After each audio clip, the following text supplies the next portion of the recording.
பசங்க இப்படி சொல்லும்போது ஒரு அப்பாவா எப்படி இருக்குன்னு என்னால புரிஞ்சுக்க முடியுதுடா.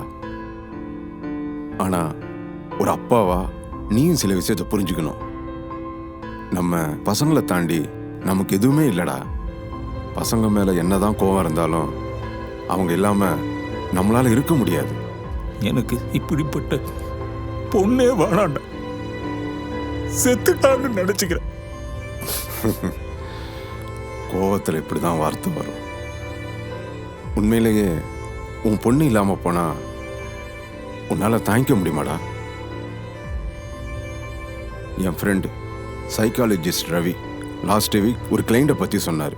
இதே மாதிரி தான் ஒரு பேரண்ட் அவங்க பொண்ணு லெஸ்பியன் ஆயிட்டான்னு சொன்னதை ஒத்துக்காததுனால அந்த பொண்ணு சூசைட் பண்ணிக்கிட்டா. பாவம் துக்கம் தாங்க முடியாம அவரோட ஒய்ஃபும் சூசைட் பண்ணிக்கிட்டாங்க. அவரோட கோவத்தாலையும் பிடிவாதத்தாலையும் பொண்ணு இல்லாம அவரோட ஒய்ஃபு இல்லாம பாவம் பெரிய கில்ட்டில் இருக்காரா அந்த அப்பா. இந்த மாதிரி ஆயிடுச்சுன்னா வாழ்க்கையே நரகம் ஆயிடுண்டா. என்ன தாண்டா பண்ண சொல்ற? உன் பொண்ணு உட்கார வச்சு பேசிப்பாரு. அப்படி இல்லைன்னா இதோட ஃபுல் வீடியோவை பார்க்க ஹேண்டில் கீழ இருக்கிற ப்ளே பட்டனை கிளிக் பண்ணுங்க. 60 வருட நம்பிக்கை. Anand banians and briefs.